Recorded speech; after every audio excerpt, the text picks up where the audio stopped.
The fire in the stone hearth has burned down to embers, casting shadows that dance across the rough-hewn walls of the mountain cabin. Outside, the wind howls through the pines, rattling the shutters. Inside, the old clock on the mantel reads 9:30. The night is deep and cold, as winter nights in the Colorado high country always are.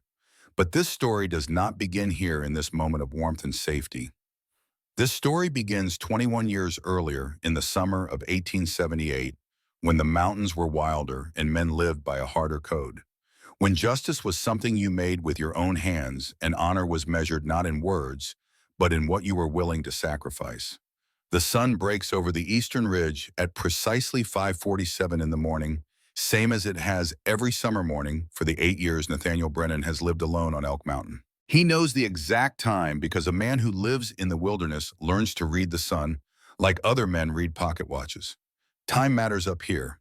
15 minutes can mean the difference between making it back to the cabin before the afternoon thunderstorm hits or spending a wet, miserable night huddled under a pine tree waiting for lightning to find you. He has been up for an hour already checking the trap lines that run along the northern creek bed. His hands work with practiced efficiency, pulling each trap from its hiding place, examining what the night has brought. 3 beaver, their thick pelts dark and glossy in the early light. 2 martens sleek and valuable.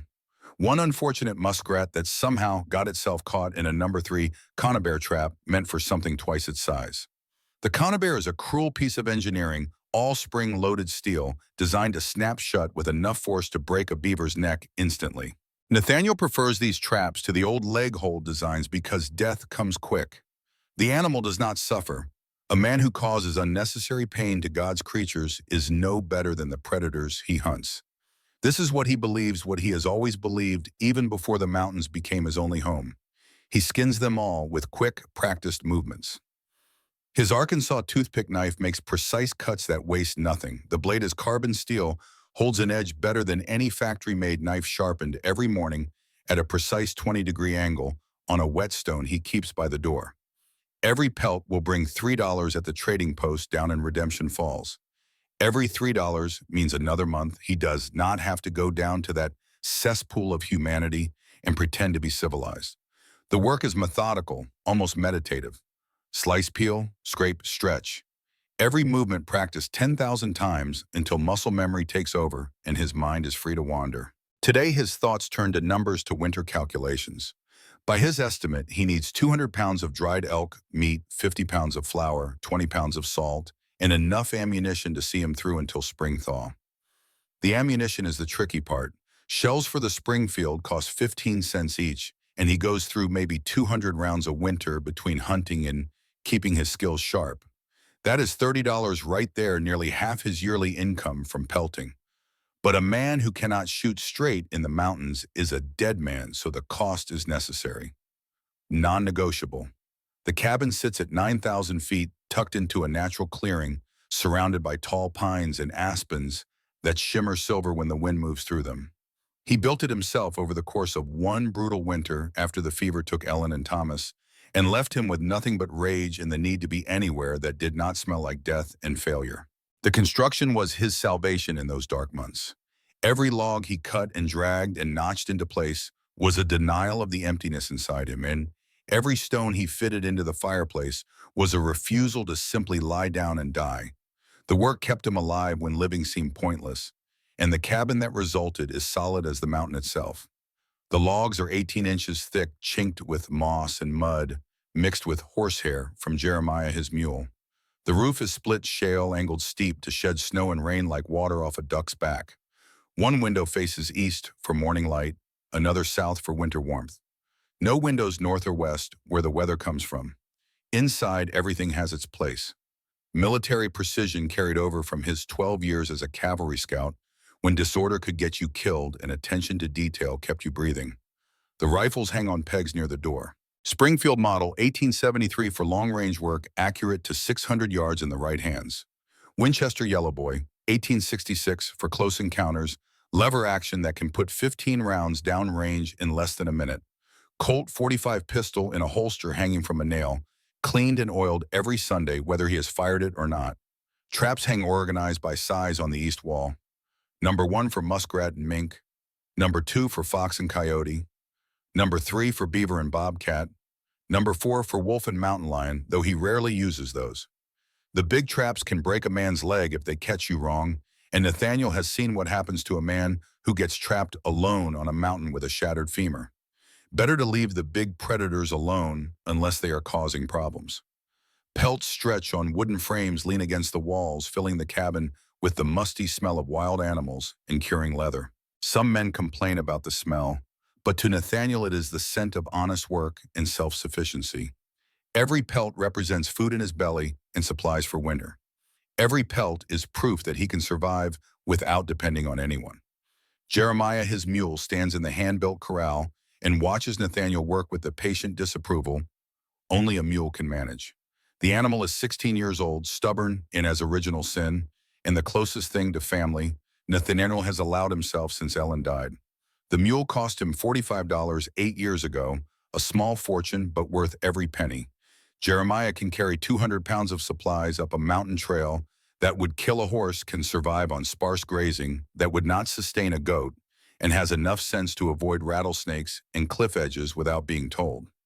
More than that, the mule has been his only companion through 8 years of solitude, the only living thing that knows him anymore.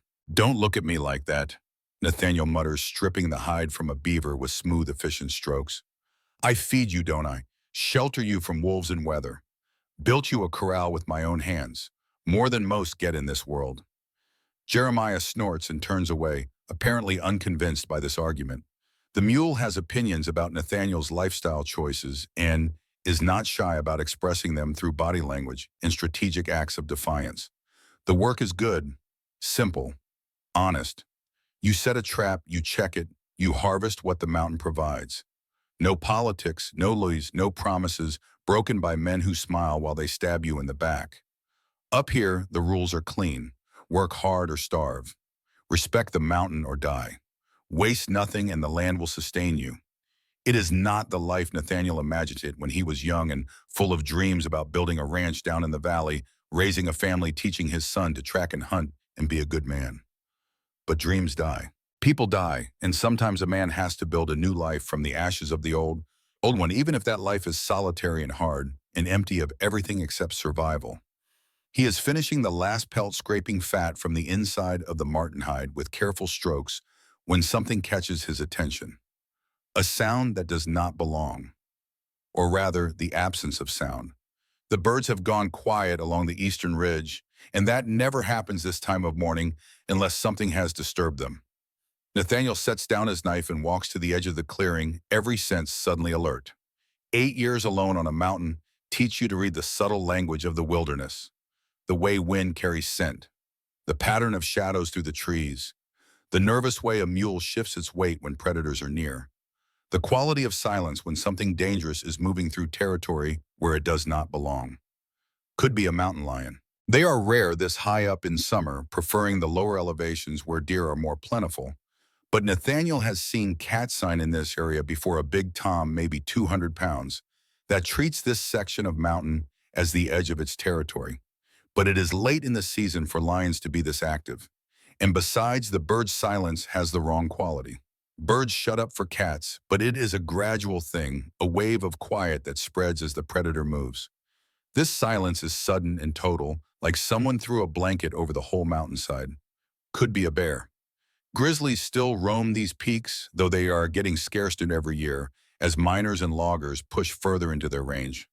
Nathaniel has a healthy respect for grizzlies, having nearly lost his life to one 6 years ago. The scar that runs from his left temple down to his jaw is a permanent reminder that even a man with a rifle and experience can lose a fight with 800 pounds of angry bear. But again, the silence is wrong. Bears are noisy creatures crashing through underbrush, knocking over rocks, generally announcing their presence like a drunk at a church social. This silence speaks of something else, something worse. It speaks of men. He scans the ridge line 2 miles to the northeast and sees them. Crows circling in an unusual pattern. Not the lazy spirals of birds looking for carrion, but the agitated loops of creatures disturbed by something on the ground. And they're barely visible through the morning haze, a thin column of smoke rising from Devil's Canyon. Nathaniel frowns. Nobody goes to Devil's Canyon.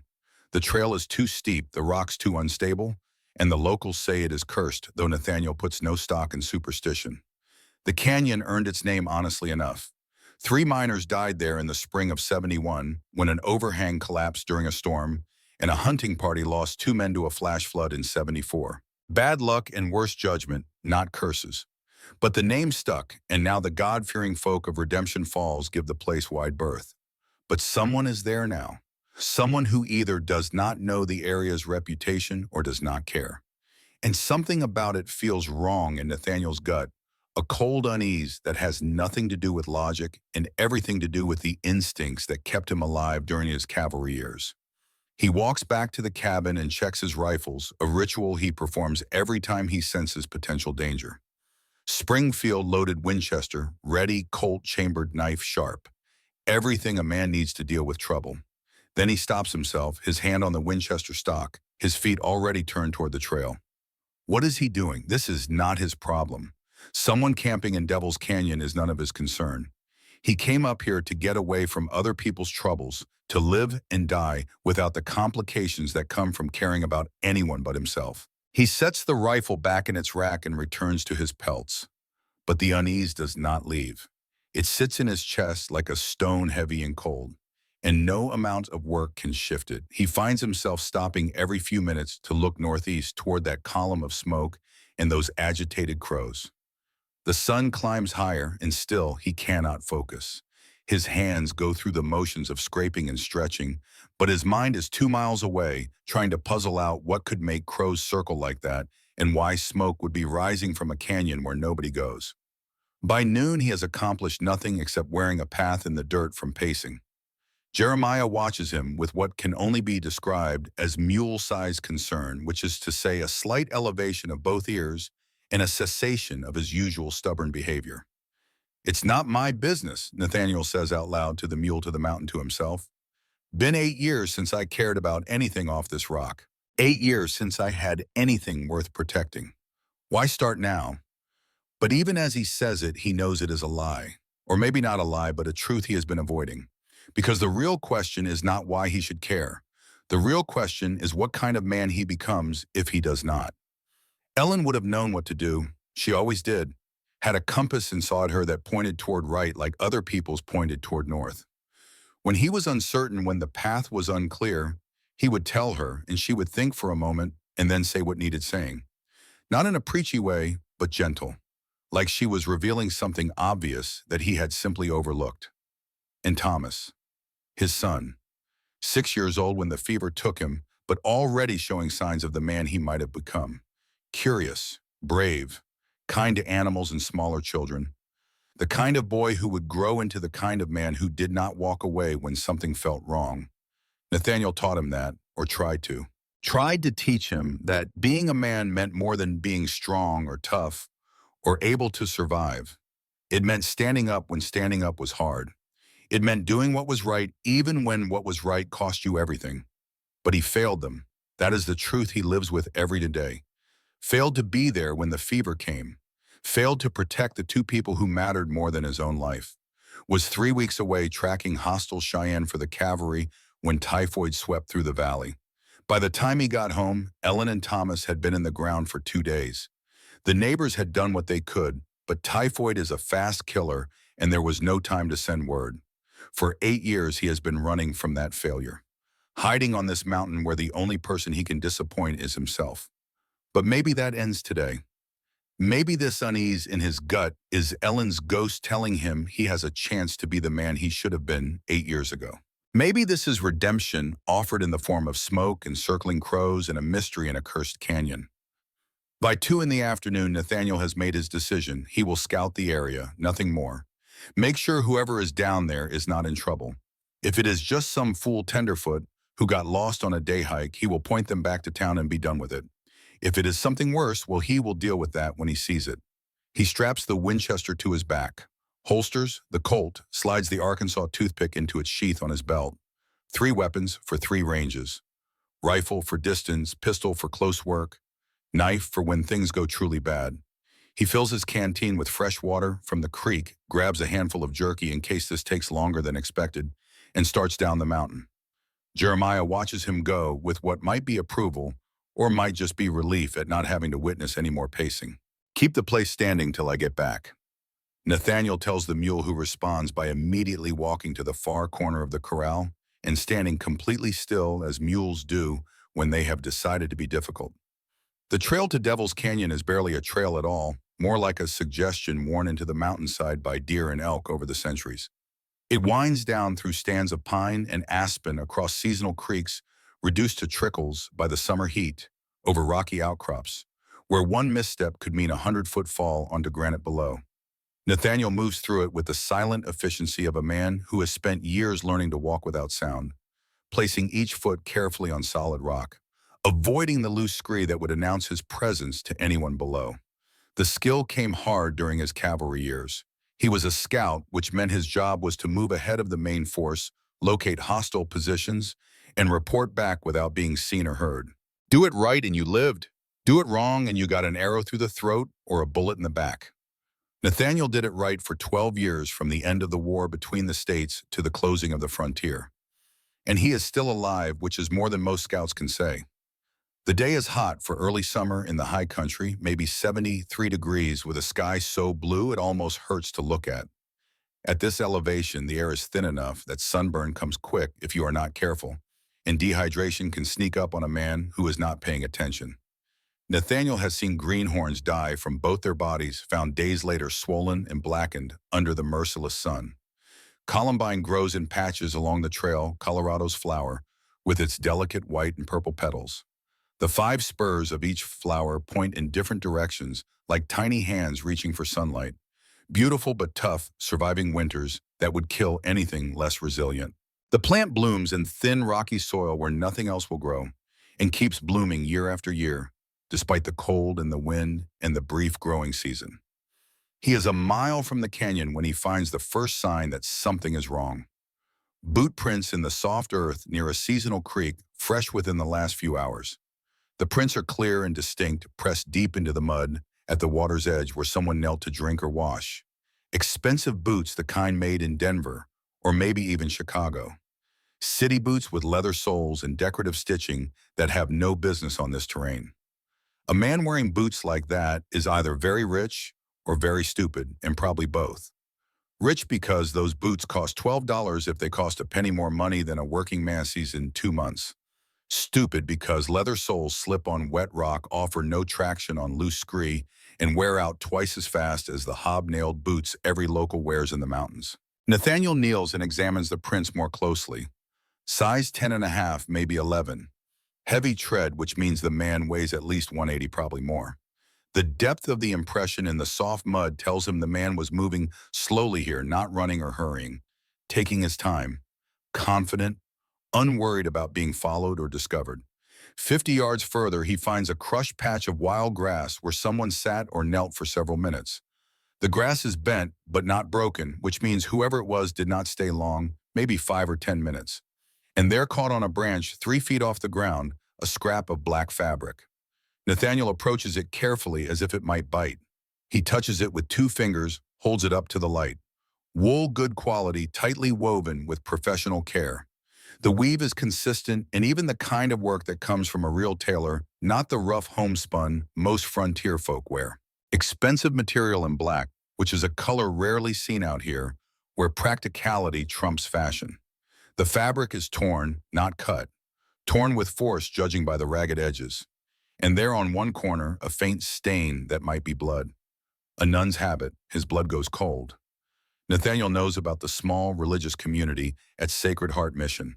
Not personally, he makes a point of avoiding town and everyone in it, but the way you know about people in a small territory where everyone's business eventually becomes everyone else's business, whether they want it or not. The mission is 8 miles down the valley, a humble collection of adobe buildings where 3 nuns live and teach and heal. They take in children whose parents cannot afford proper schooling, tend to the sick when Dr. Caldwell is too drunk to manage it, and generally do more good in a month than most men do in a lifetime. Whatever happened here involved one of them. And if her habit is torn and caught on branches 3 feet off the ground with blood on the fabric, it was not voluntary.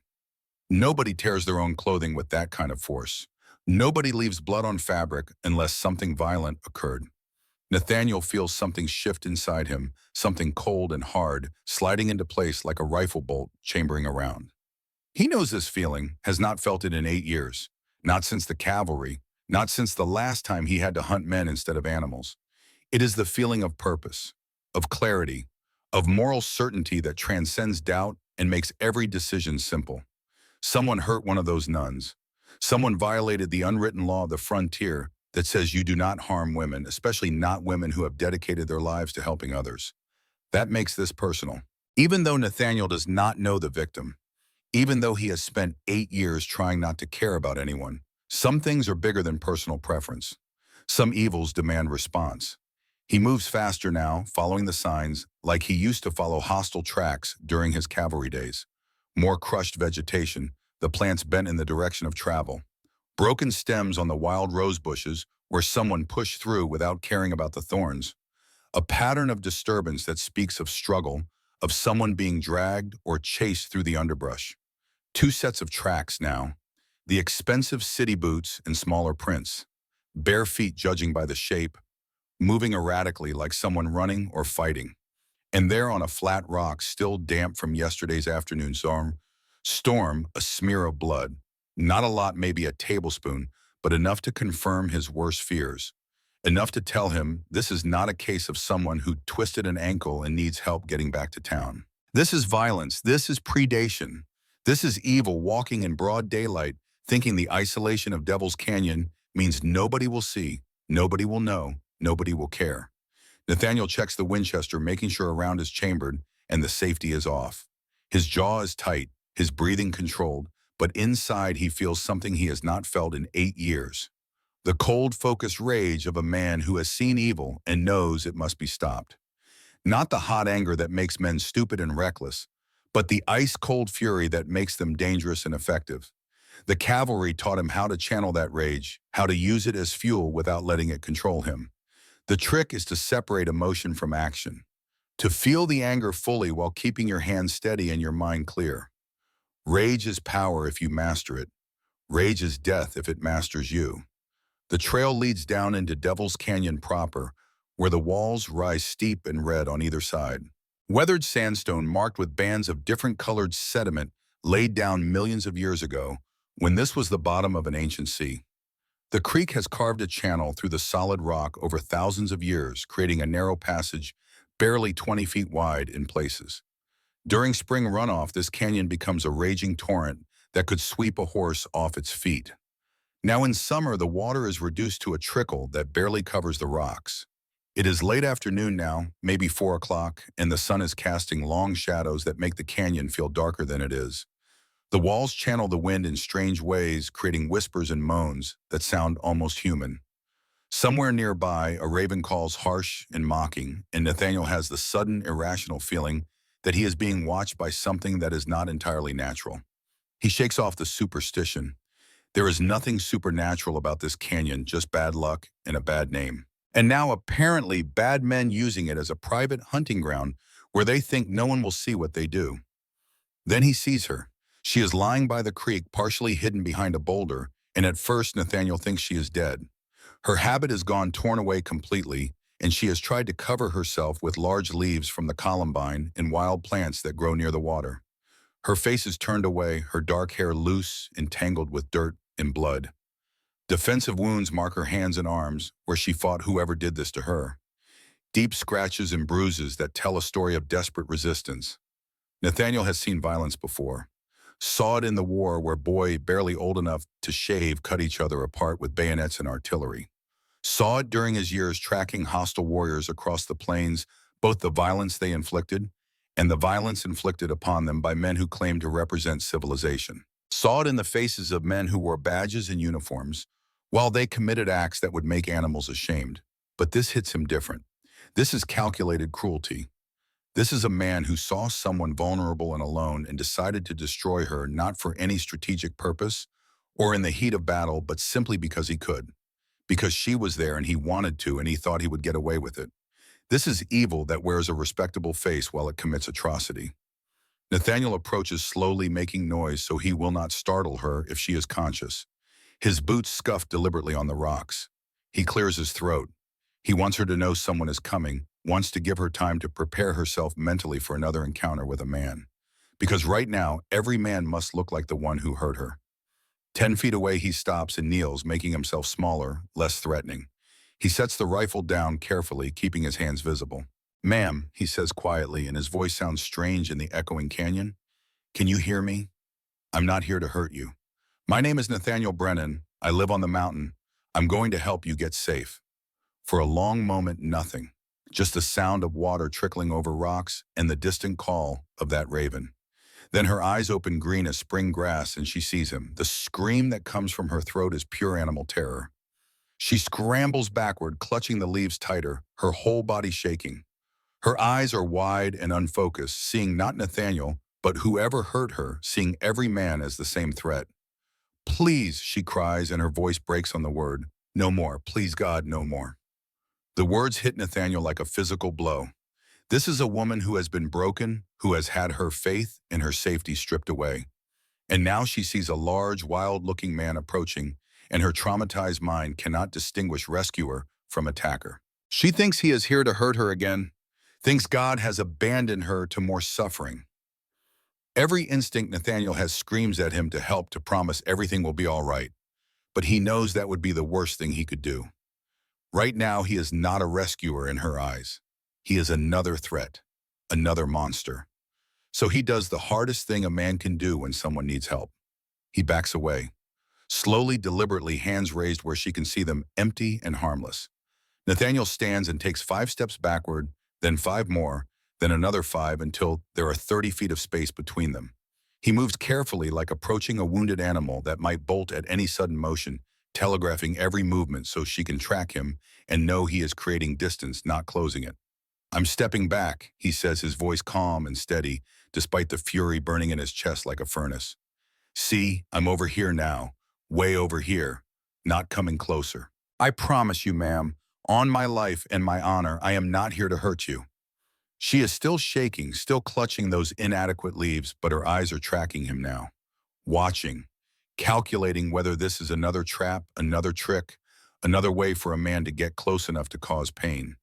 Nathaniel removes his bare fur coat, the heavy winter garment he wears even in summer because mountain mornings start cold, and a man never knows when weather might turn. The coat is his most valuable possession, aside from his weapons cured and sewn by his own hands, from a grizzly he killed 6 years ago in self-defense. It is warm and waterproof and represents months of work.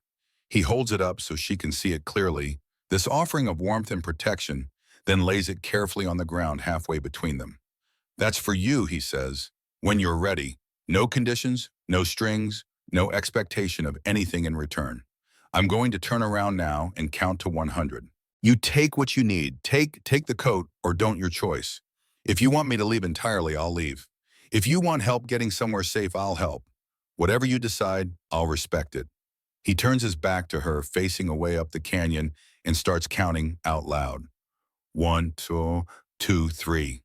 It is one of the hardest things he has ever done, turning his back on someone so vulnerable.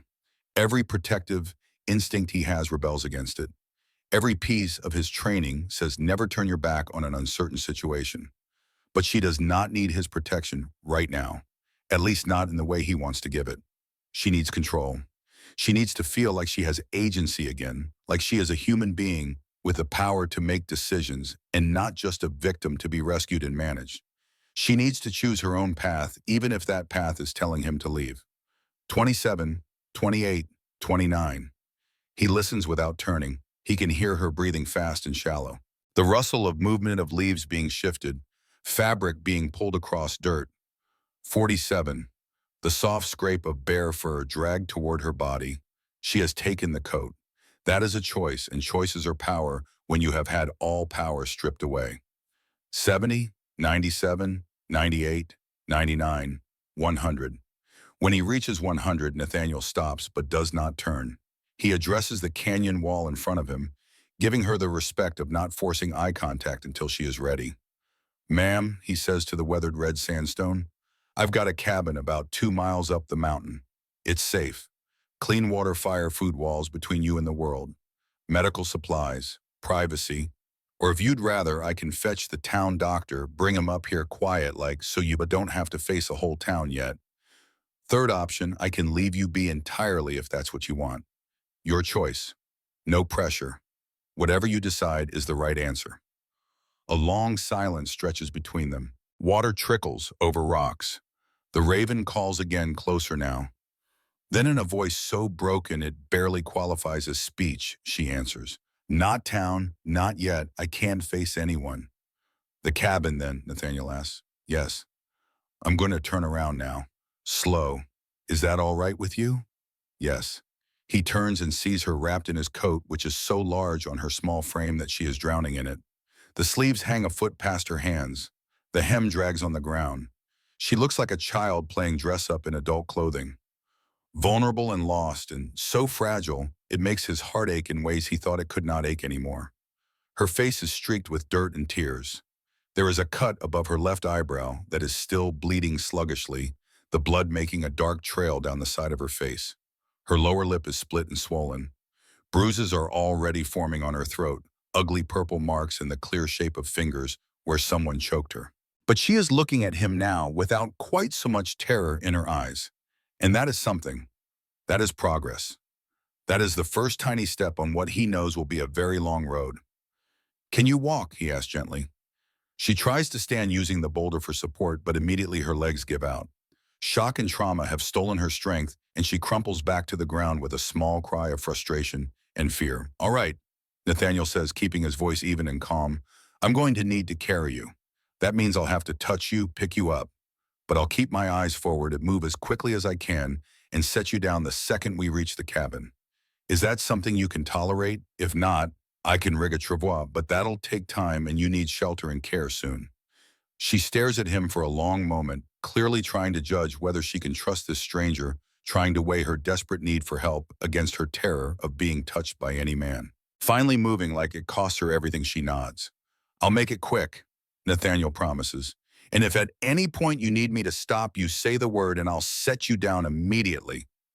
You're in control here, ma'am. I'm just the transportation. He approaches slowly, still telegraphing every movement. When he reaches her, he bends carefully and lifts her as gently as he would lift a wounded fawn, one arm under her knees and the other supporting her back. She weighs almost nothing, maybe 110 pounds soaking wet, and he can feel her trembling against his chest like a bird with a broken wing. The bare fur coat wraps around both of them, creating a small pocket of shared warmth in the cooling afternoon air. I've got you, he says quietly as he starts walking back up the trail. You're safe now, I promise. On my life, on my wife's grave, on everything I hold sacred, you are safe. She does not respond, but he feels some tiny measure of tension leave her body. Not trust exactly. More like the acknowledgement that she has no other choice, and this man at least has not hurt her yet. And maybe that is the best she can hope for right now. Nathaniel talks as he walks, keeping his voice low and steady, not asking her questions, not expecting her to respond, just filling the silence with words that might provide some small comfort. A man learns in war that silence can be more frightening than noise, that the human voice, even saying nothing important, can be an anchor when everything else feels like chaos. Trail's steep here, so I'm going slow. Watch the rocks under my feet, see testing each step before I put weight down. Can't afford to slip not carrying precious cargo. The woman in his arms says nothing, but he can feel her breathing, shallow and quick against his chest. That is good. Breathing means alive, means fighting, means not giving up. See those aspens up ahead? That means we're about halfway. Aspens don't grow above 10,000 feet, so when you see them, you know you're in the mid-range. My cabin's at 9,000, which is about as high as a man can live year-round without serious difficulty. Higher than that, the snow gets too deep, the cold too extreme. Winds that'll knock down anything not built solid. She is listening, he can tell, not responding but listening. Her eyes track the trees, he mentions the landmarks, he points out. Good. Talking keeps both of them focused on something other than what happened, something other than the monster who did this and the long hard road ahead. That's an elk trail crossing here. See the deep prints, elk weigh 600-700 pounds, so they leave marks. They use the same trails year after year, generation after generation. Smart animals. Why forge a new path when the old one works? That's mountain wisdom right there. The sun is lower now, painting the western peaks in shades of orange and gold. Beautiful if you are in a position to appreciate it. Nathaniel is not. His arms are burning from the sustained effort of carrying a full-grown woman 2 miles uphill at elevation. But he does not stop, does not rest, does not slow his pace. She needs shelter and safety, and his arms can ache on their own time. Around the half-mile mark, she passes out against his shoulder. Maybe exhaustion, maybe her mind's way of escaping for a while. Either way, it is probably a mercy. Let her consciousness retreat. Let her have whatever refuge sleep can provide from the horror she has lived through. As he walks in silence, now carrying his broken cargo with all the care a man can manage, Nathaniel talks to ghosts. Ellen, he says to the mountain and the sky, and whatever might be listening beyond, if you're watching, guide me. I failed you and Thomas. Wasn't there when you needed me most. Couldn't save you from that fever. Came home to empty rooms and graves and a life that didn't make sense anymore. His voice catches, but he keeps walking. But I'm here now for this woman, and I won't fail her. Whatever it takes, whoever did this, I'll make it right. That's a promise. That's a vow. On your memory and our sons, I swear it. The mountain offers no answer except the steady crunch of his boots on the trail, the whisper of wind through the pines, and the distant call of an eagle soaring overhead. Circling and circling like a blessing or a warning or both. By the time Nathaniel reaches his cabin, the sun is low in the western sky, and his arms feel like they are filled with molten lead. But he does not stop, does not rest. Not until he has pushed open the door with his shoulder and laid her gently on his bed, the only bed, the one he built from pine logs and rope webbing 8 years ago when he thought he would die alone on this mountain. He covers her with clean blankets, stacks 2 more within reach in case she gets cold during the night, then steps immediately outside to give her privacy. The air outside is cooling rapidly, the way it does in the mountains when the sun drops below the horizon. Within an hour, it will be 45 degrees. Within 3 hours, 35. A woman in shock could easily die from exposure at those temperatures. But she is safe now. She is in shelter. And Nathaniel will make damn sure she stays safe, even if that means sleeping on the porch in the cold and standing guard all night like a solitary sentry. He sits on the wooden bench he built next to the door, his rifle across his knees, and begins the methodical work of cleaning and checking his weapons. The Winchester needs oil after being carried through dusty terrain. The pistol needs its cylinder checked. The knife needs its edge tested against his thumb, a light brush that tells him it is sharp enough to shave with.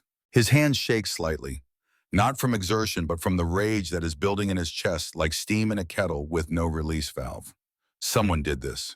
Some man walked into these mountains, found a woman alone, and decided to destroy her for no reason except that he could. Because she was vulnerable and he was strong. And he thought the isolation of Devil's Canyon meant he could do whatever he wanted without consequences. That man is wrong. Nathaniel knows with absolute certainty, born of experience and cold fury, that he is going to find out who did this. He is going to track them the way he used to track hostile warriors across 300 miles of plains. He is going to identify them with the same patient observation he used to identify enemy positions before an attack. And when he finds them, there will be a reckoning. Not hot-blooded revenge, not the kind of stupid violence that feels good in the moment, but accomplishes nothing. Cold, calculated justice. The kind that makes an example, the kind that ensures this never happens again. Not to this woman, not to anyone. Jeremiah ambles over to the porch and nuzzles his shoulder, a gesture of comfort or solidarity, or maybe just the mule's way of saying he is hungry and would like his evening feed. Nathaniel scratches behind the animal's ears absently. I know, old friend, he murmurs. I know it's been a long time since we had company. 8 years since anyone but me slept in that cabin.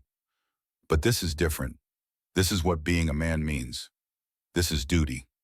Inside the cabin, he can hear small sounds of movement. Water splashing in the basin he left beside the bed, full of clean creek water, with a cloth for washing. Fabric rustling as she changes into the clean shirt he laid out one of his old ones, soft from years of wear. And beneath it all, the sound of someone trying very hard not to cry and failing. Choked sobs that speak of violation and grief and the death of innocence. Nathaniel closes his eyes and makes a silent promise to whoever is listening. To God, to Ellen's spirit, to the mountain itself, to the ghost of the man he used to be before failure taught him to stop caring. This woman will have justice. This evil will not stand.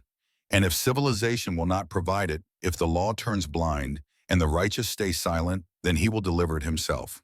Mountain justice. The kind that does not involve courts and lawyers and men in fancy suits who care more about property rights than human dignity.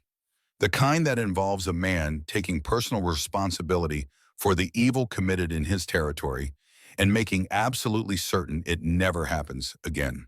The sun sets red over the western peaks, painting the world in blood and gold, and Nathaniel Brennan sits guard over a broken woman and plans for war.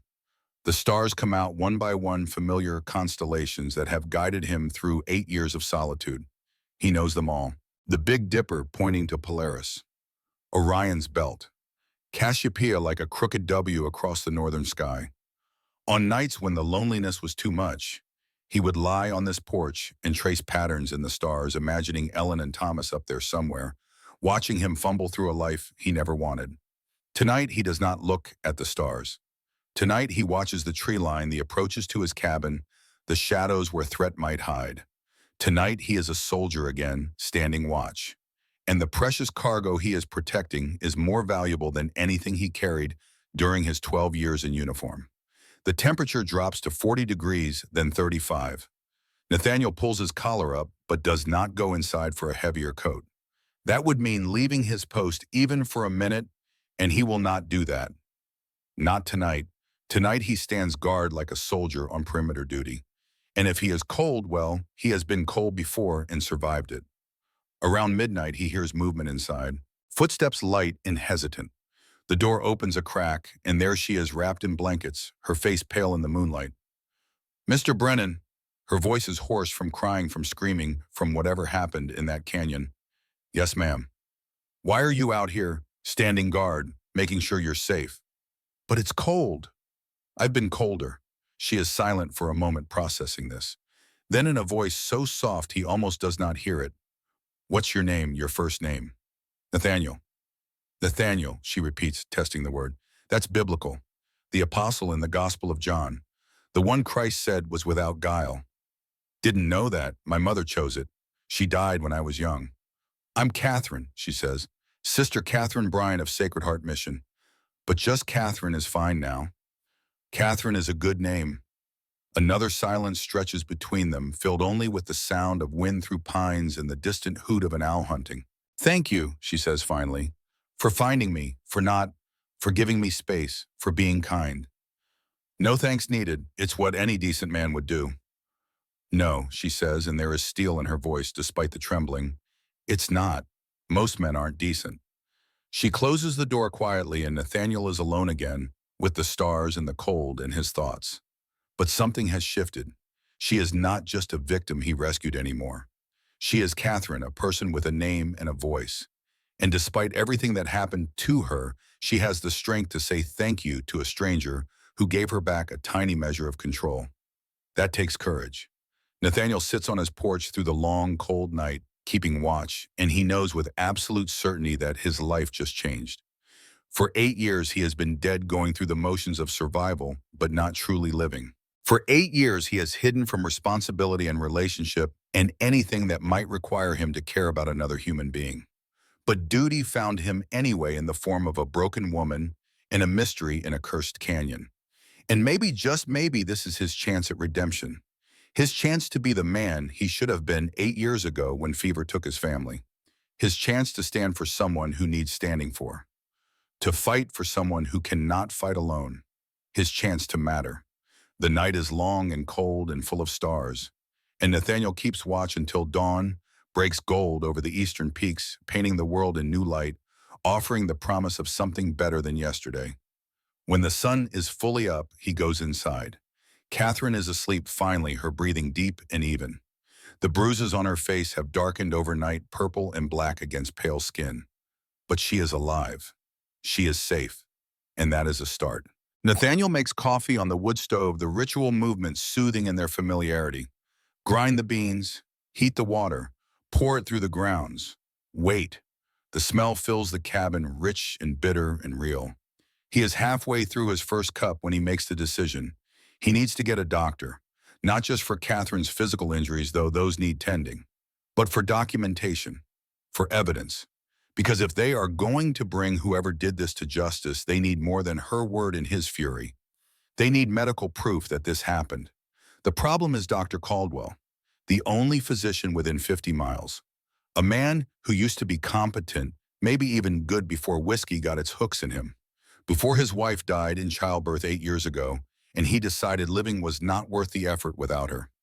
Nathaniel understands that impulse more than he would like to admit. But Caldwell is also in debt to half the town, including some powerful men who might not want this investigated too closely. Getting him up here, getting him to document what happened, getting him to stand firm if pressure comes, that is going to take careful handling. He leaves a note for Catherine on the table. Simple, direct, no flourishes. Getting doctor. Back by noon. Cabin is yours. Food and pantry. Rifle loaded on table. Locked door. NB. The ride down to Redemption Falls takes 3 hours with Jeremiah moving at a steady but unhurried pace. Nathaniel avoids the main street entirely, taking a back trail that brings him to the rear of Dr. Caldwell's office without being seen by half the town. He has no interest in answering questions about why he has come down from his mountain, or where he has been, or what brings him to civilization after months of absence. The less people know, the better. Caldwell's office sits above the general store, accessed by an exterior staircase that creaks alarmingly under Nathaniel's weight. The doctor keeps irregular hours, which is a polite way of saying he is usually too drunk to maintain a proper practice. But he is the only doctor within 50 miles and his license is legitimate, even if his sobriety is not. Nathaniel knocks once. Hard. No answer. He knocks again, louder. A voice from inside, thick with sleep and alcohol. Go away. Office hours are Monday and Thursday. It's Monday, Caldwell. Open up. Silence. Then come back this afternoon. Open this door or I'll kick it down. Shuffling footsteps. The sound of bottles being moved. Then the door cracks open and Dr. Samuel Caldwell's bleary face appears, looking like death warmed over. He is 55 years old but looks 70, with red-rimmed eyes, broken veins across his nose, and hands that shake like leaves in a storm. He squints at Nathaniel with confusion that slowly shifts to recognition. Brennan, that's you? What the hell are you doing in town? Need your professional services, medical examination, documentation for legal purposes. Caldwell laughs a bitter sound. Professional services. That's funny. I'm a drunk Brennan. Everybody knows it. My documentation won't be worth the paper it's written on. You're a drunk who's still a licensed physician, and right now you're the only option I've got. What kind of examination? Nathaniel lowers his voice. The kind that documents injuries from an assault. The kind that might end up in front of a judge. Caldwell's expression shifts. The alcoholic fog clearing slightly as his medical training kicks in despite years of neglect. How bad? Bad enough. Woman was attacked yesterday. Needs proper documentation of injuries before they fade. Bring her here. Can't. She's not ready to face town yet. And if word gets out that she's seeking medical help, it'll complicate things. Need you to come to me. Quietly. Caldwell steps back into his office and Nathaniel follows. The place is a disaster. Empty bottles everywhere. Medical techs piled in random stacks. Instruments that need cleaning. But beneath the chaos, Nathaniel can see the bones of a proper practice. Caldwell was not always a drunk. Once upon a time, he was a real doctor who cared about his patients. Who attacked her? Caldwell asked, pulling on a coat that smells like 3-day-old whiskey. That's complicated. And before I tell you, I need to know something. Marcus Reed holds your mortgage, doesn't he? Caldwell freezes. How did you know that? Small town, people talk. So here's my question, and I need you to answer honest. If I tell you Reed's involved, are you going to run straight to him? Are you going to protect your financial interests over doing what's right? The doctor looks at Nathaniel for a long moment, and something shifts behind his bloodshot eyes. Maybe it is shame. Maybe it is the ghost of the man he used to be before his wife died in childbirth, and he climbed into a bottle and never climbed back out. My wife, Mary, Caldwell says slowly, died because I wasn't sober enough to save her. Our baby, too. That was 9 years ago. Every day since I've been trying to drink myself to death because I don't have the courage to use my pistol. He meets Nathaniel's eyes. So no Brennan. I'm not going to protect Marcus Reed or my mortgage or anything else. Because I'm already dead. I'm just waiting for my body to figure it out. Then get your medical bag. We're going up the mountain. Caldwell nods once sharp and decisive.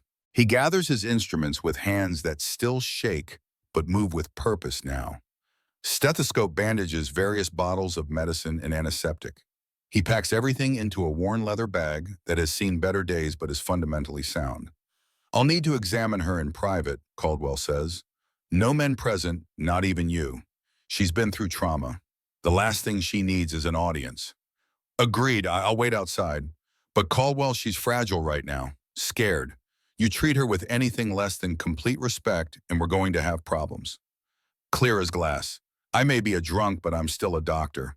I know how to handle assault victims.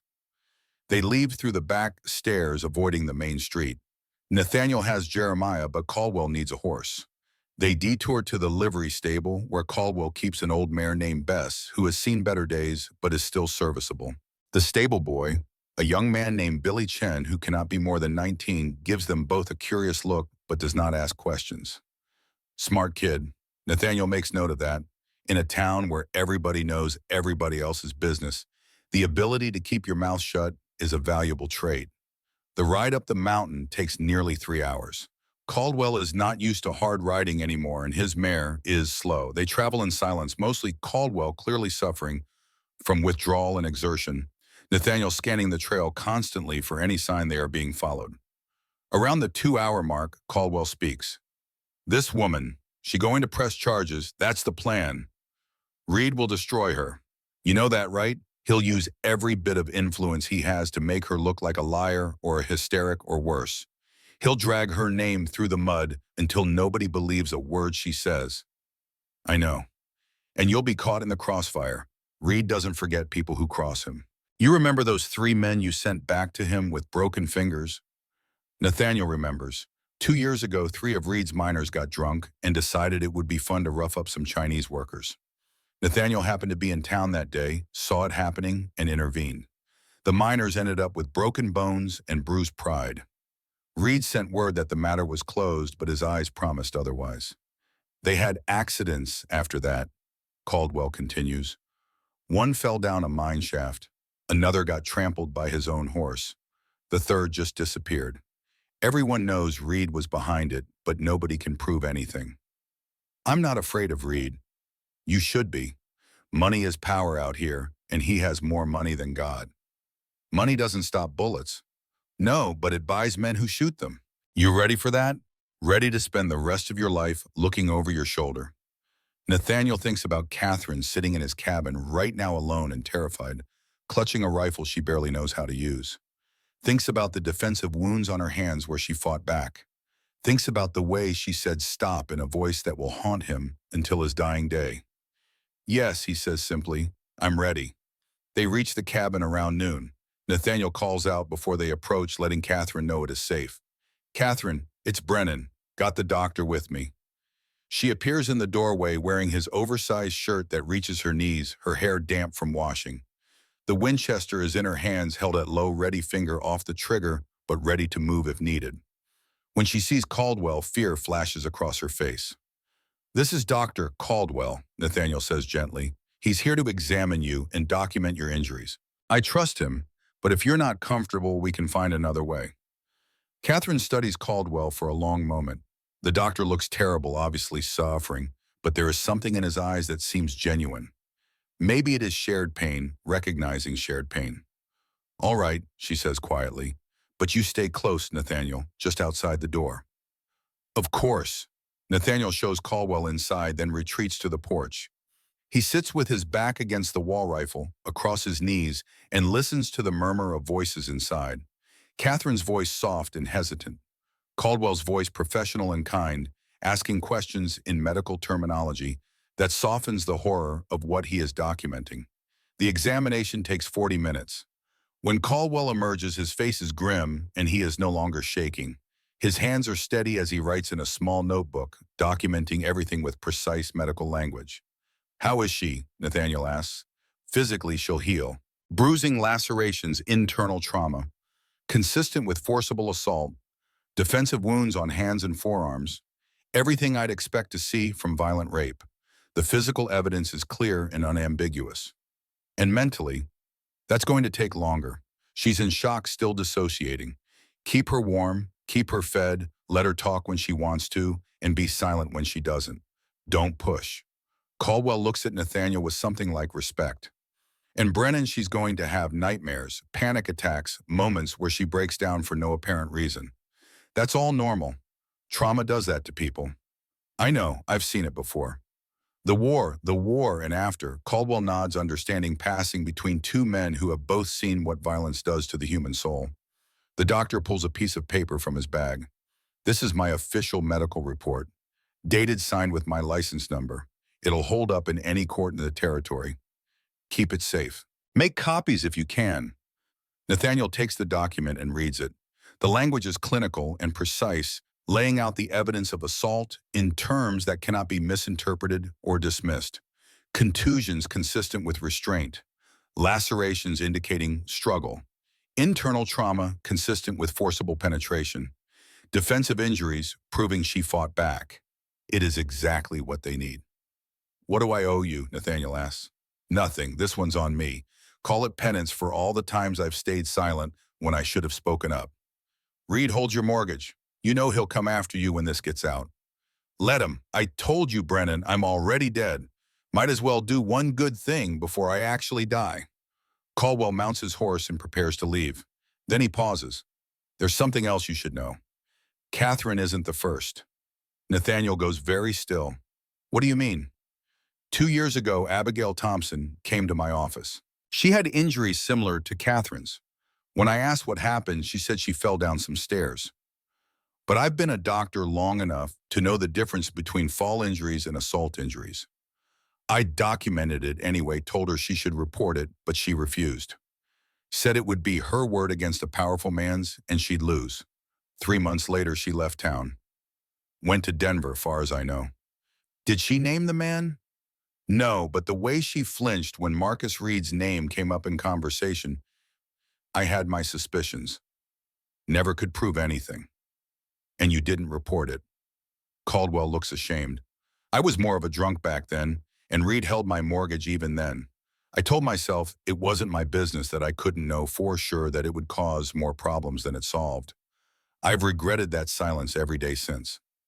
Any other women? Maybe. 6 months ago, Maylin worked at her family's laundry. Chinese girl, maybe 20 years old. She showed up at Sacred Heart Mission one day covered in bruises.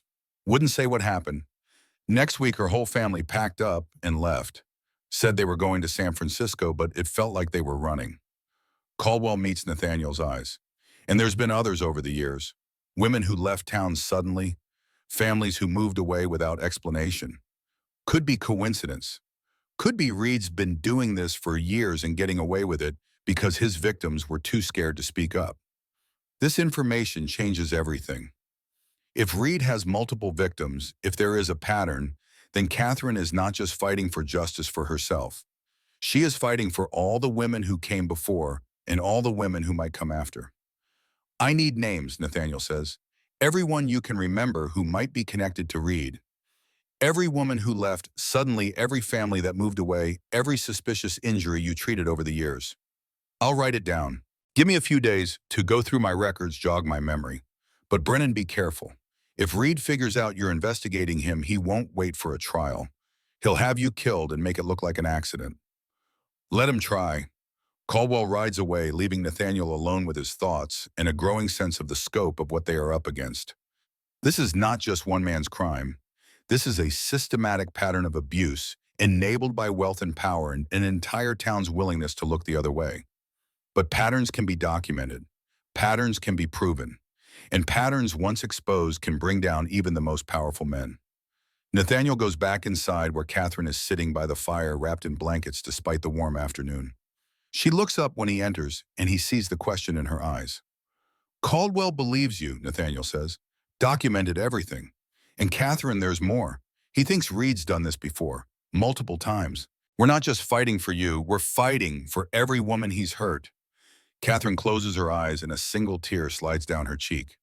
How many? Don't know yet, but we're going to find out. And we're going to make sure everyone knows what he is. 3 days pass, 3 days during which Nathaniel leaves Catherine alone only long enough to scout Devil's Canyon and search for evidence. He finds boot prints that match the expensive city shoes, finds signs of a camp where men waited watching, finds a silver button that must have come off during the struggle, engraved with the initials MDR. Small things, but every piece of evidence matters.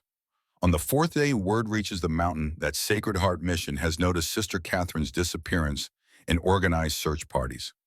Mother Mary Catherine is leading the search personally, and the entire town is buzzing with speculation about where the missing nun might be.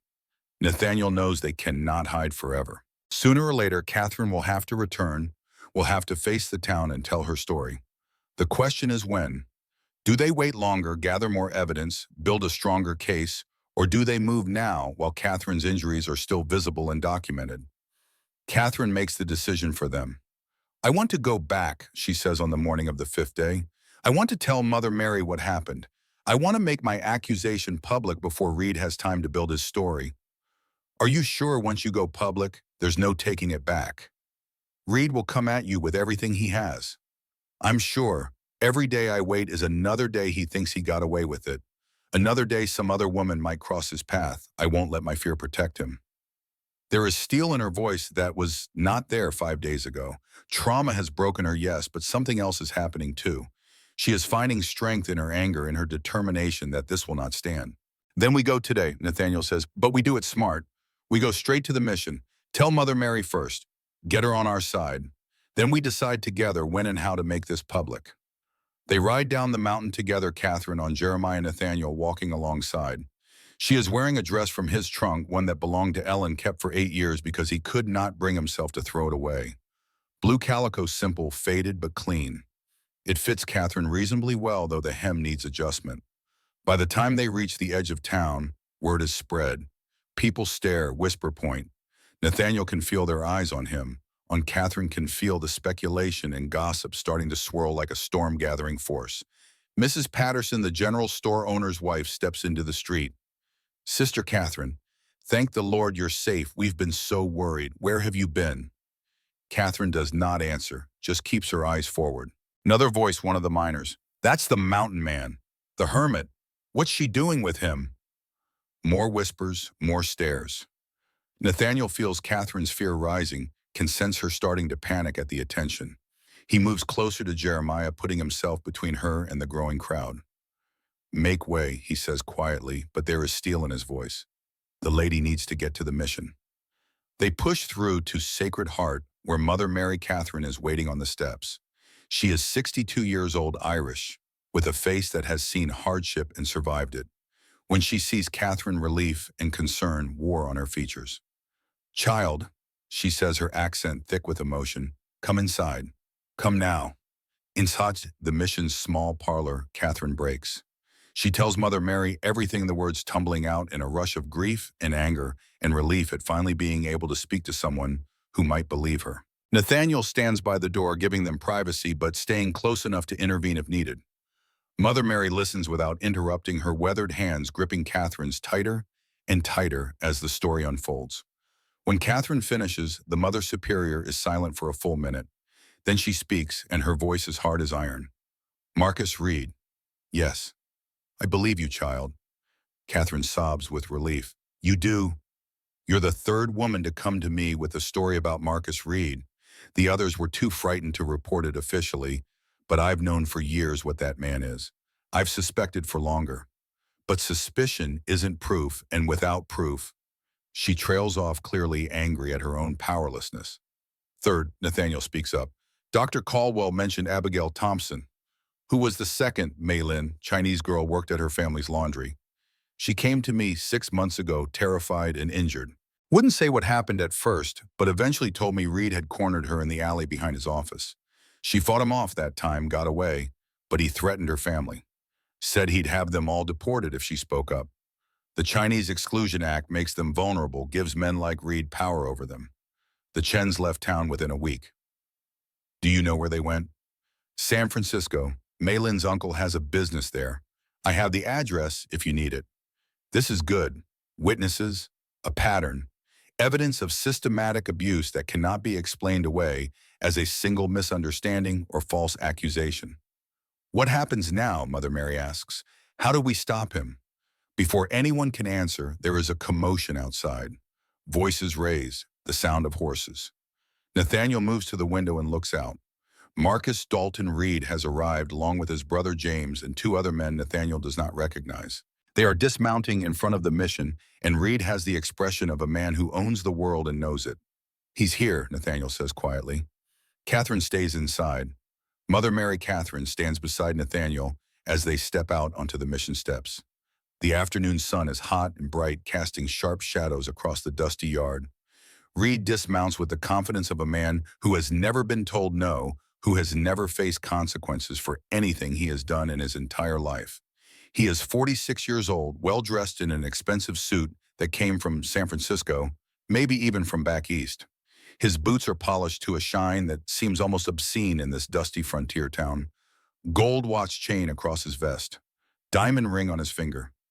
Everything about him screams wealth and power in the absolute certainty that money can buy anything, including immunity from justice. His brother James stands slightly behind him, discomfort written across his face. The two hired men flank them both, hands resting casually near their pistols. Jack Morrison and Pete Valdez, known troublemakers, the kind of men who will do anything for the right price. Reed stops when he sees Nathaniel, his confident smile faltering slightly. There is recognition in his eyes and something else. Calculation. Danger. Brennan, Reed says, his voice carrying that smooth charm that hides rot underneath. What brings you down from your mountain? And Mother Superior, good afternoon.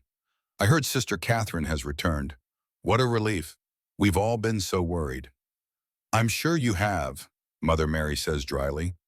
Reed's eyes narrow slightly, but the smile never leaves his face. Is Sister Catherine all right? We heard she'd been missing. Some kind of accident on the mountain. Not an accident, Nathaniel says flatly. An assault. The silence that follows is electric. Reed's smile doesn't falter, but something shifts in his eyes. An assault. How terrible. By whom? You know by whom. Reed laughs, but it sounds forced. Are you accusing me of something, Brennan? Because if you are, I hope you have evidence to back up such a serious claim. We have evidence, medical documentation, witness testimony, physical evidence from the scene, everything we need to see you hang. Reed's brother James shifts uncomfortably. The two hired men move their hands closer to their pistols. The tension ratchets up another notch, the air feeling thick enough to cut. This is absurd, Reed says, his voice hardening. Sister Catherine is clearly traumatized from whatever happened to her on that mountain. Perhaps she got lost, encountered a bear or mountain lion, and her mind has confused the details. Trauma does that, as I understand it. Makes people remember things that didn't happen or remember them wrong. She remembered just fine, Nathaniel says. Remembered you dragging her into Devil's Canyon. Remembered you telling her no one would believe her because you own this town. Remembered every second of what you did to her. Reed takes a step forward, his mask slipping. Careful, Brennan. You're making accusations that could get you killed. Is that a threat? It's a fact. Men have accidents all the time out here. Fall down mine shafts, get kicked by horses, disappear into the wilderness and never come back. Would be a shame if something happened to the mountain hermit who can't mind his own business. Nathaniel smiles, and it is not a pleasant expression. Try it. See what happens. They stand there, two men on the edge of violence, while the town watches and waits. Then Father Jerome Whitmore comes rushing out of the church next door, wringing his hands with anxiety. Gentlemen, please, this is holy ground. Whatever grievances you have, they can be settled peacefully through proper channels. There are no proper channels when the rich can buy their way out of consequences, Mother Mary says sharply. And Father, with respect, you've been taking Reed's donations for years. I wonder if that's colored your judgment about his character. Whitmore flushes red. I would never. Mr. Reed is a respected member of this community. Mr. Reed is a rapist, Nathaniel says bluntly. The word hangs in the air like a gunshot. The crowd that has gathered gasps. Some people look shocked. Others look skeptical. A few look knowing, like they have suspected this all along, but never had the courage to say it out loud. Reed's face goes purple with rage. How dare you? I'll sue you for slander. I'll have you arrested. I'll... You'll do nothing, Mother Mary interrupts, because Sister Catherine is going to tell her story to the sheriff, and we'll let the law decide who's telling the truth. The law, Reed laughs. Sheriff Cooper works for me. Owes me money, same as half this town. You think he's going to arrest his employer based on the word of some hysterical nun and a crazy mountain man? He is probably right about that. Nathaniel has seen Sheriff Jonas Cooper around town, knows the man's reputation. Cooper is 48, competent enough at keeping basic order, but he is on Reed's payroll in all but name. Expecting justice from him is like expecting rain in the desert. But before Nathaniel can respond, another voice speaks up from the crowd. I believe her. Ruth Blackstone steps forward. She is 36, the owner of the Silver Spur Saloon, tough as nails with red hair and eyes that miss nothing. She plants herself firmly between Reed and the mission steps. I believe her, Ruth repeats clearly, and I think there's a lot of women in this town who believe her too. Women who've seen how Reed looks at us, women who've had close calls or know someone who did. We just never spoke up before because we knew no one would listen. A murmur runs through the crowd. A few other women step forward tentatively at first, then with more confidence. Hannah Schmidt, an older German woman who runs a boarding house. Jenny Harrison, whose husband works in Reed's mine. Two of the Chinese women from the laundry speaking softly in Cantonese. Reed sees this and his expression shifts from rage to something more calculating. This is a conspiracy. These women have been turned against me by Brennan and his lies. I've done nothing but support this community, provide whips, donate to worthy causes, and this is how I'm repaid, with baseless accusations. Then let's have a trial, Nathaniel says. Put it to a jury. If you're innocent, you have nothing to fear. We don't need a trial for false accusations. We need to restore order and send a message that this kind of slander won't be tolerated. Reed turns to his men. Take Brennan into custody. Citizens arrest for disturbing the peace and making false accusations. The two hired guns move forward, hands on their pistols. Nathaniel does not move, but his body language shifts subtly into combat readiness.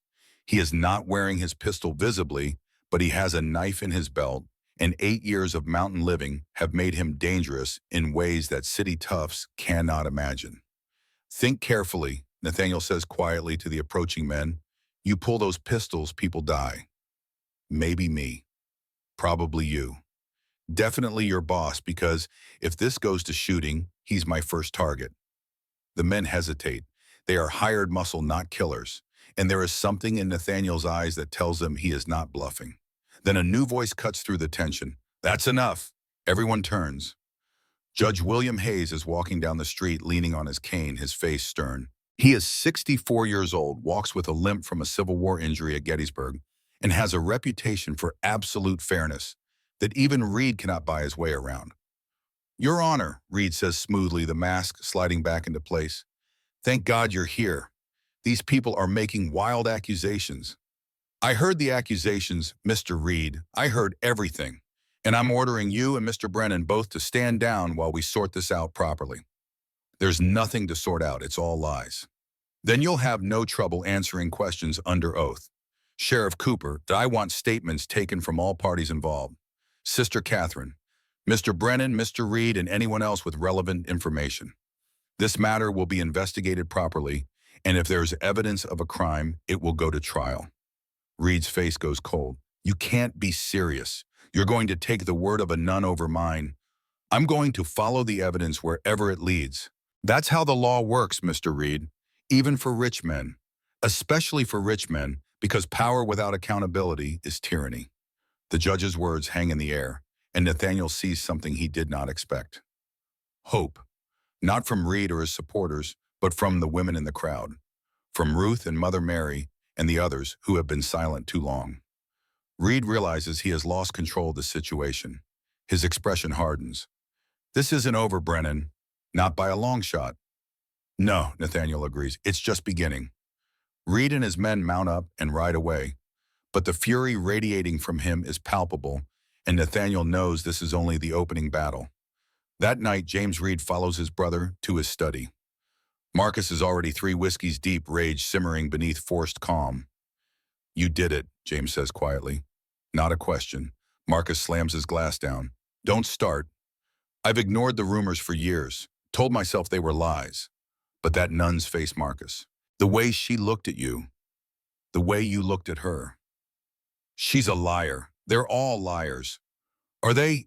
James's voice cracks. Abigail Thompson, May Lynn, that Ute girl 3 years ago.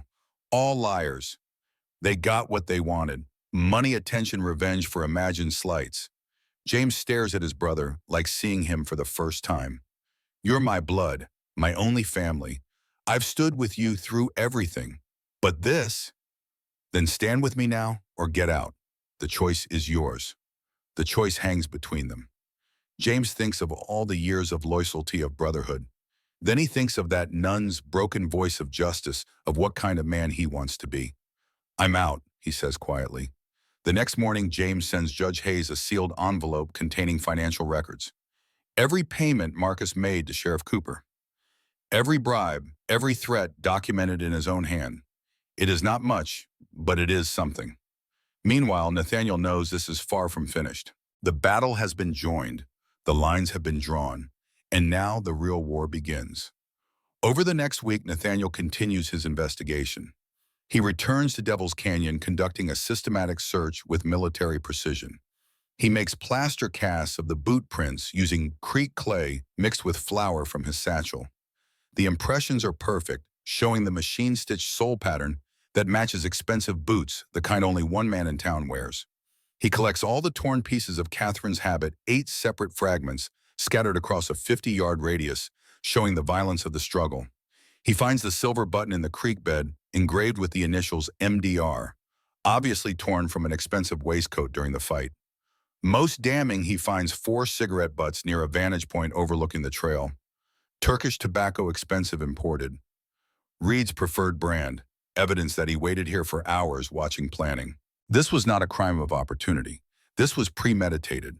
Nathaniel sketches the scene, takes measurements, documents everything with the thoroughness of a military scout preparing a reconnaissance report. Every piece of evidence matters. Every detail could be the difference between conviction and acquittal. He also talks to people, quietly, carefully. The general store clerk, Tom Willis, remembers Reed buying rope on the morning of June 14th, said he needed it for horse tackle, which was unusual because Reed does not do his own ranch work. The stable boy, Billy Chen, saw Reed ride out early that morning, heading north toward Devil's Canyon. The horse returned muddy and sweating from a hard ride, and Reed washed blood off his hands at the water trough. Billy is Malin's cousin. He is terrified, but willing to testify if his family can be protected. But the breakthrough comes from an unexpected source. One evening, Ruth Blackstone approaches Nathaniel in town. I know someone you need to meet. Ute woman, healer, name's Morning Dove. She has information about Reed, but she's scared. Won't come to town. You need to go to her. Nathaniel rides to the Ute camp 15 miles west of Redemption Falls. It is a small settlement, maybe 30 families, a mix of traditional teepees and log cabins, showing the uneasy blend of old ways and new realities. Wary eyes watch him as he approaches. A white man coming to an Indian camp is rarely good news. A woman steps forward. Morning Dove is 40 years old, wearing traditional dress with a medicine pouch at her belt. Her face is weathered but strong, carrying the weight of hard years and harder losses. You're Brennan, she says, not a question. I am. Ruth says you're fighting Marcus Reed. I am. She studies him for a long moment, weighing, judging. Then she makes a decision. I know what Reed did to Sister Catherine, because he did the same thing to my niece 4 years ago. Her name was Singing Bird. She was 18.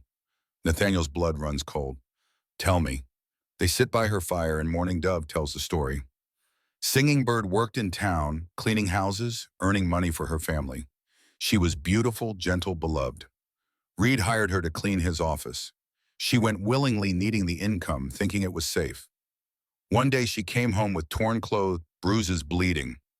Would not speak for 3 days. Finally told Morning Dove everything. Reed attacked her in his office, violated her, threatened to have her family removed from their land if she told anyone. We're Indians, Morning Dove says, her voice hard. We have no rights. The army would believe him over us, so I told her not to seek revenge. I was afraid it would give Reed excuse to have us all killed.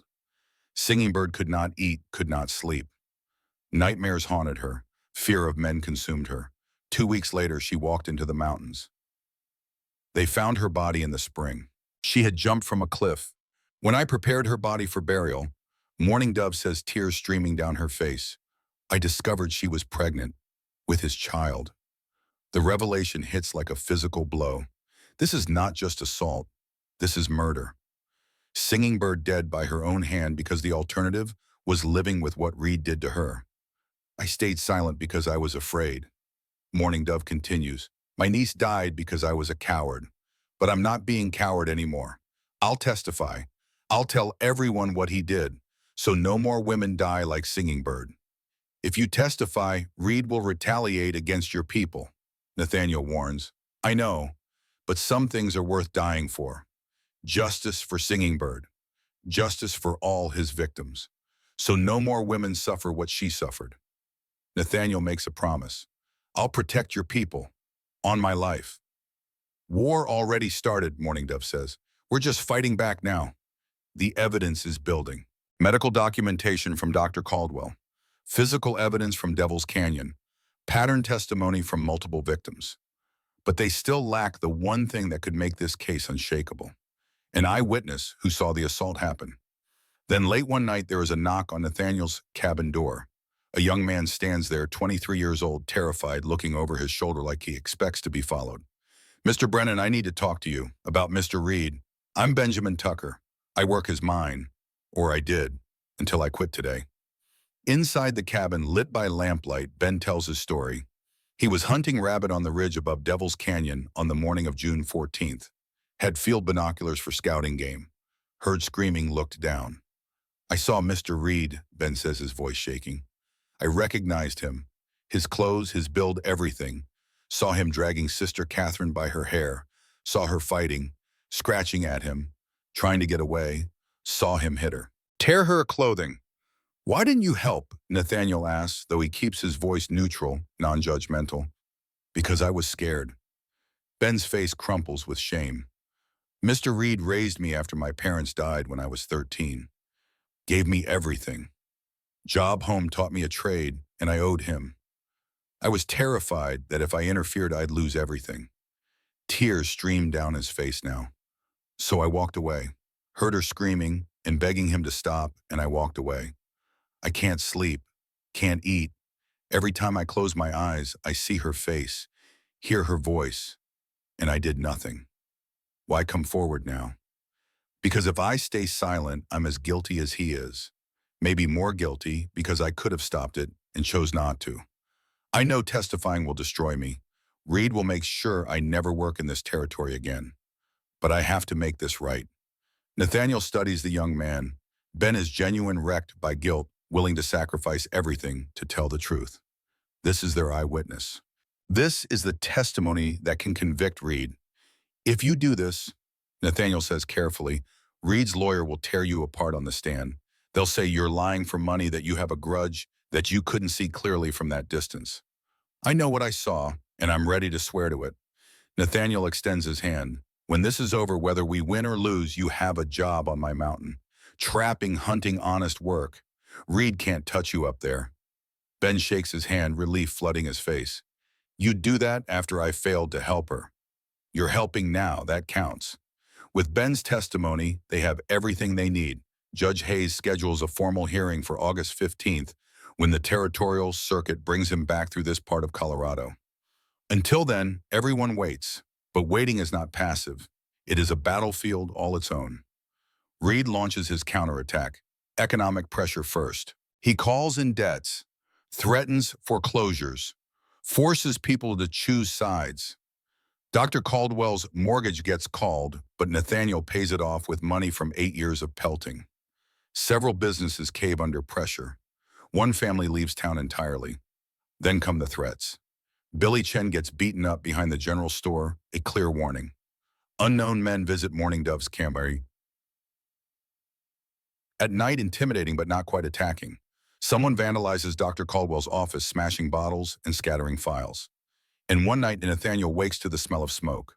Someone tried to burn his cabin. He caught it in time, but the message is clear. Reed is not going to trial quietly. The night before the hearing, Reed's men come to the mountain.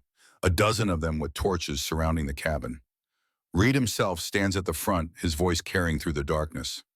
"Last chance, Brennan. Drop this." Nathaniel steps onto the porch, Winchester in hand. He chambers around with a sharp metallic click that echoes through the trees. "Come closer and find out what happens." The standoff lasts 5 tense minutes. Then James Reed steps into the torchlight. "Marcus, this is wrong. We're not murderers." "Stay out of this, James." "No, I've stayed out too long." James turns to the mob. "Go home. All of you. This isn't justice. This is his tyranny. I know my brother. I know what he's capable of, and I won't be part of it anymore." The mob wavers. Without James's support, they lose legitimacy. One by one, they melt away until only Reed and his 2 hired guns remain. "This isn't over," Reed promises. "No." Nathaniel agrees. "Tomorrow it ends." August 15th dawns hot and clear. The town hall is packed to capacity, 300 people crammed into a space meant for 200. Half the town supports Catherine. Half supports Reed. Everyone knows this will change everything. Judge Hayes presides from behind a makeshift bench, his gray hair and stern expression giving him the gravitas of Solomon himself. He bangs his gavel and the room falls silent. Commonwealth of Colorado Territory versus Marcus Dalton Reed. Charges are assault with intent to cause grievous bodily harm, battery causing substantial injury, and forcible rape. Potential sentence is 25 years hard labor. How does the defendant plead? Reed stands every inch the respectable businessman. "Not guilty, Your Honor." These charges are completely false, fabricated by a disturbed woman and her accomplice. Miss Bryant may present her case. Catherine stands. She is wearing a simple dark dress borrowed from Mother Mary. She has no lawyer, cannot afford one, so she represents herself. But her voice is clear when she speaks. "Your Honor, my name is Catherine Bryant. I've been a teacher and a nun for 5 years. On June 14th, 1878, I went to Devil's Canyon to gather herbs. Marcus Reed was waiting there. He grabbed me, dragged me into the canyon, and assaulted me brutally." She describes it all. The attack, the violence, the threats, her voice steady though tears stream down her face. Some people in the courtroom are crying. Others look skeptical. Reed sneers. Then comes the cross-examination from Samuel Hutchins, Reed's expensive lawyer from Denver. He is merciless. "Miss Bryant, you spent 4 days alone with Mr. Brennan, unchaperoned, in violation of your vows as a nun. Isn't it true you're fabricating this assault to explain away that violation?" "No." Catherine's voice rises. "I was raped, brutalized, and you're suggesting I wanted that. I'm suggesting your time with Mr. Brennan was consensual, and you're now claiming assault to avoid consequences." Judge Hayes intervenes. "Mr. Hutchins, you're badgering the witness." But the damage is done. Doubt has been planted. Dr. Caldwell testifies next, presenting his medical findings in clinical detail. Bruising consistent with restraint, defensive wounds, internal trauma.